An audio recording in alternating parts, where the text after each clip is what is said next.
The quarterback, Tyler Watts, is with us, former Alabama SEC champion from 1999, and, of course, now part of the Crimson Tide Sports Network, pregame and postgame coverage for Alabama football. Good morning, Tyler.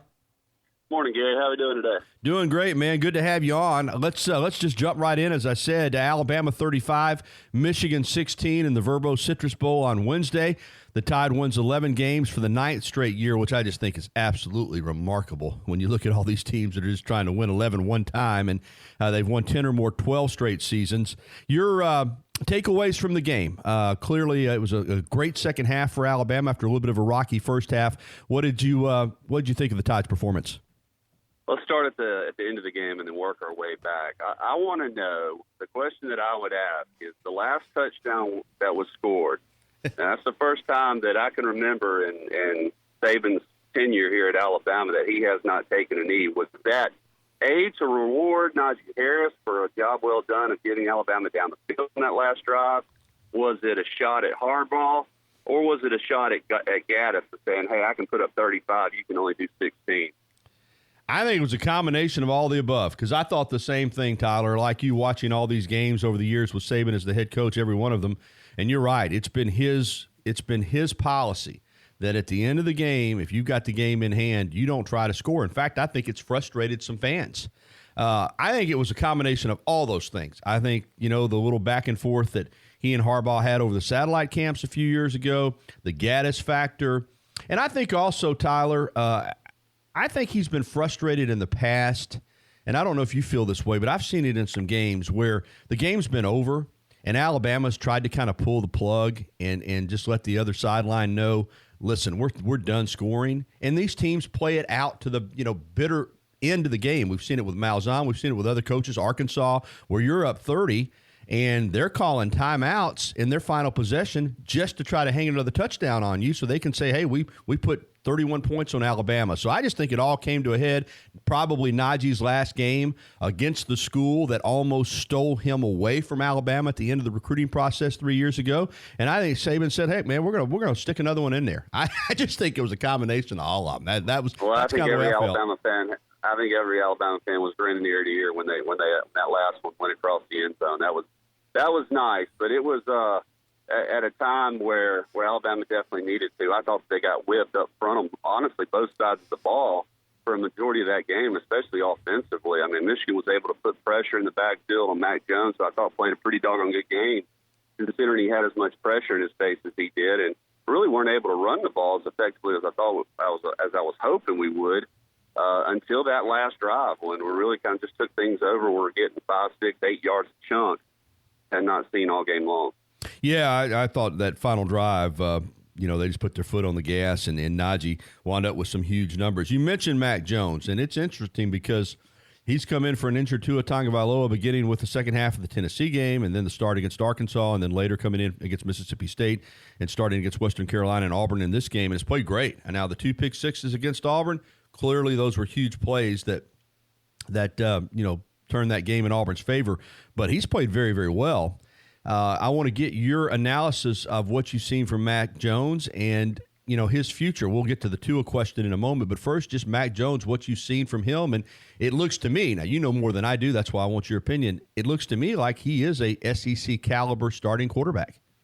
I mean, I think he's given everybody reason to calm down a little bit about the future of this program, regardless of what decision Tagovailoa makes moving forward. I mean, he's an accurate quarterback, and I've always said that's the most dangerous thing in a college football player is an accurate quarterback that makes offenses go. And he's proven over the course of time that he throws a nice ball.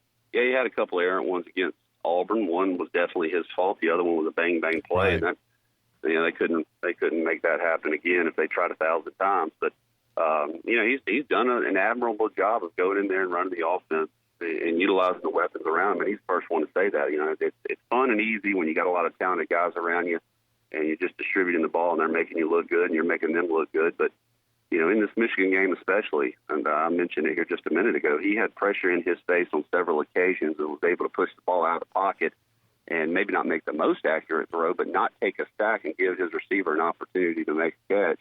And they were able to do that. The one play that he threw to Jerry Jeudy on a crossing route there in the fourth quarter, I think it was a go-ahead touchdown or maybe to extend. the lead once more. That was great anticipation of reading that safety and understanding as soon as he turned his back, that ball was out of there. And, those are kind of plays that you're looking for in your quarterback. They build confidence in your teammates and in your coaching staff of understanding that they feel comfortable calling anything out there knowing that you're going to execute it. Tyler Watts, the quarterback, with us here on the Gary Harris Show to kick it off this morning. All right, let's get to the Tua dynamic, because I don't think anybody would say it's a bad thing if Tua Tagovailoa comes back. I mean, my gosh, he's arguably the most talented quarterback in the country. But it does change the dynamic of that quarterback room next year, because I think the assumption all along has been that he would go to the NFL after this season. Now, that assumption isn't quite so clear. Again, I don't know for sure what he's going to do, Tyler, and I think these people that say they do are fudging just a little bit, but we'll find out on Monday. If he does come back, clearly he's Tua Tagovailoa. He's your starting quarterback if he's healthy enough to play, and I assume if he comes back, he is. Mac Jones now knows he can play. He's already graduated. He's got 2 years of eligibility left. Is he willing to sit a year and then have to compete for the job in 2021 with Talia and Bryce Young and Paul Tyson and others? If Tua comes back, how does that play with Mac Jones and some of those other quarterbacks, do you think? I think there's a lot of factors that kind of go into this. Well, the timetable is the timetable as far as Tagovailoa healing up. And if he does make that decision to come back, who's to say he's going to be 100% in August? Well, we don't know that. He's still not going to be able to throw the ball for a while, and you don't know how that hip is going to react and how he's going to do. Another variable in there is that he comes back and just kind of sits out for a year. You just don't know what's going to happen. And I think all these players, Mac Jones knew coming in that he probably wasn't going to be the slate. He's going to get an opportunity to compete for a job, but he wasn't going to be guaranteed anything. He's made the most of his opportunity. And one thing we've seen in the last several years, we have not had a starting quarterback finish the season. So it doesn't mean that your opportunity ends just because of a guy making a decision to come back to school. We'll find out on Monday. Tyler, this season, I mean, I feel silly saying this, but it is what it is. I mean, 11-2 at most places, you're celebrating it as an incredible season. Some schools, they'd be putting it on the cover of the media guide the next year. Hey, won 11 games. Here, it feels like a disappointment because of the standard, because of the expectations, and because of the two games that were lost. Let's be honest. Those two games were the biggest two on the schedule. You knew that going in, and Bama didn't win either one of them. Even after losing to LSU, they still had a very good argument for the college football playoff if they could have beaten Auburn. Now, they did bounce back and beat Michigan handily in the second half of that bowl game. Your take on the season. I mean, was it a good season? Was it a disappointing season? I mean, how do you view it? I mean, I think looking back on it now, it was a successful year. You won 11 games. You didn't have an opportunity to compete for a national championship, which has kind of become the standard now. But you're hard-pressed to say that you're a top-three team, though. And I think that's kind of where you kind of step back and go, all right, what do we got to do to become a lead again? And I don't think this team, especially on the defensive side, was good enough to win a national championship. With Tagovailoa in there, they probably were offensively, but it was going to be a struggle because you're going to have to outscore everyone, similar to how you did in the LSU game or what your situation was in the LSU game. So I think from that standpoint, you just want to kind of reevaluate everything and find out what you got to do to get back at that elite level, because they were not good enough to win a national championship this year. And you mentioned it, the schedule wasn't favorable from the standpoint of you played a lot of quality opponents. You really only had two games on there that came into question. You lost both of them. So that's where you have to go back to the drawing board and realize that, you won 11 games, but there's a bigger goal out there to compete in the big games and have opportunities to win them. And while Alabama did have opportunities to win them, they didn't. Tyler, I agree 100%, and I love hearing you say that. That's the player's perspective, and the fans get hung up in the wouldas, couldas, and shouldas, but you can't. That's what other schools do after Alabama beats them. You said the bottom line was they weren't good enough to win a national championship. They'd have been good enough. They'd have found a way to win those games, and they'd be in the playoff right now. So I'm with you 100%. This team lacked something that those other teams have had, and I want to ask you about that, beginning with the defense. Now, you and I have had this discussion, and again, I know you know more about it than I do, but I still believe I'm right when I say when you play this fastball offense and you run all these plays and you're explosive, it does impact your defense. And I'm not saying you want to go out there and give up 40 points. That's not my point. But I do think we have to amend the way we view defense. In other words, the 2011, 2012 days are gone. I don't think you're holding people to 8 or 9 points in a game anymore. Having said that, even with an explosive offense, this Alabama defense has to get better, doesn't it, for them to get back in the playoff? I still think that they're talented. enough. The biggest struggle, though, that this Alabama team, in my opinion, has had since 2015, 2016, is their ability to get off the field on third down. It's just that's the stat that has gone downhill more than anything else, and that obviously extends drives and gives opponents opportunities to put points on the board. And that's kind of been the toughest part, is just their ability to set up third and long situations, third and medium situations, and give up a first down. And there you go again. Now you're out there on the field. So, yeah, I understand what you're saying about the fast-paced offense. I think that they recruit to be able to play more guys on the defense, to be able to offset that. But they've got to find ways to get off the field on third down and limit the number of snaps the opponent has, and that's directly on them. That's not on the offense. And that's really where they have struggled since they lined up against Clemson in that national championship game where Clemson ran 100 plays or something like that. That's really where it started. Yeah, it is. Going forward, I mean, this is going to be a really good team next year, and we'll know on paper how good it's going to be based on who stays and who goes. It looks like a number of these guys that we thought might leave will stay. Another really good recruiting class is coming in. As you said, whether Tua goes or stays, you're going to have a good situation at quarterback. Only 2 losses, but those 2 losses were huge. Looking ahead to 2020, is this program, this team, in shape to get right back into the playoff? The schedule is going to be tougher, but what do you see going forward with Alabama? Look, it's a tougher schedule, but I think the players enjoy that. I think they look forward to those opportunities to compete against top 10 type teams, and it's something to get excited about during the week of preparation. You want to see some improvements, more depth, especially along the defensive front. Linebackers need to play better, a little bit more sound in the secondary as well. And I think if they can just add to those numbers of a lot of talented guys, but guys that need to stay healthy, and a lot of times that's out of your control. But if they can stay healthy, build a little bit of depth, get a bigger rotation going in there, guys that you can trust to be able to stop the run and force teams to pass the ball, I think you feel a lot better about your opportunities in those type of games. But yeah, I mean, they're going to be right there competing for it again. I don't think there's any doubt about that. It's just you got to have a couple breaks go your way. You got to make a couple breaks and play well in the big time games so that you put yourself in that opportunity to compete. Visiting with Tyler Watts. Tyler, I know you got an appointment at 9:30. We're going to wrap it up here in just a minute, but I want to get your opinion on the way the coaching atmosphere has changed, even since you were a player. And Coach DeBose, had some ups and downs, but he still got 4 years, and he got to continue coaching even when there was a controversy in regards to his private life and his something off the field. He got through that. He had a great year in 1999 and then was fired after a miserable season in 2000, which I know you don't want to talk about, 3-8. But nowadays, you look at the atmosphere surrounding these coaches, and I understand everybody wants to win in this league. Everybody's paying these coaches a lot of money.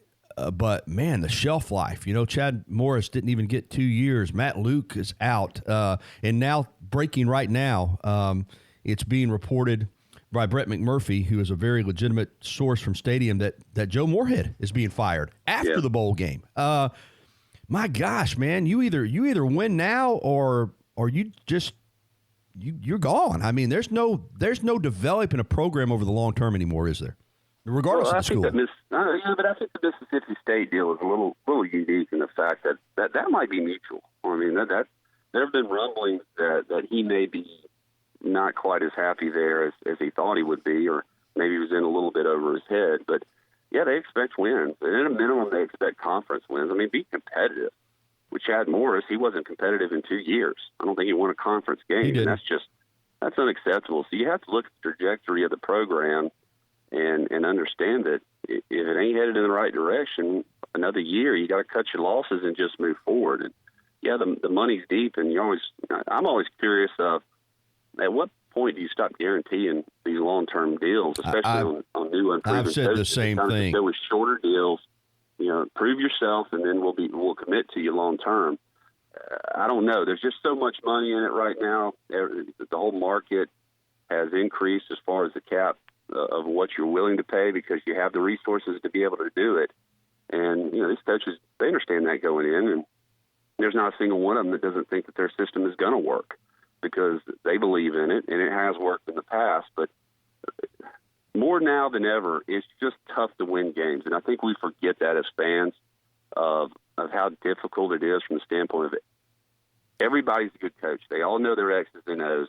Everybody's got solid players, and it's just difficult to win.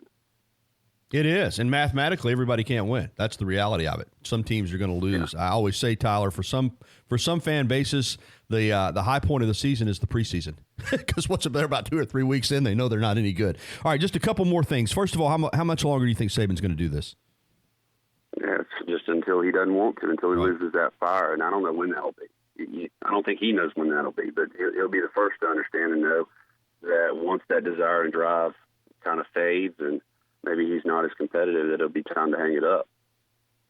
And lastly, Ole Miss bid on Lane Kiffin. We knew somebody would. He's too talented of a football coach.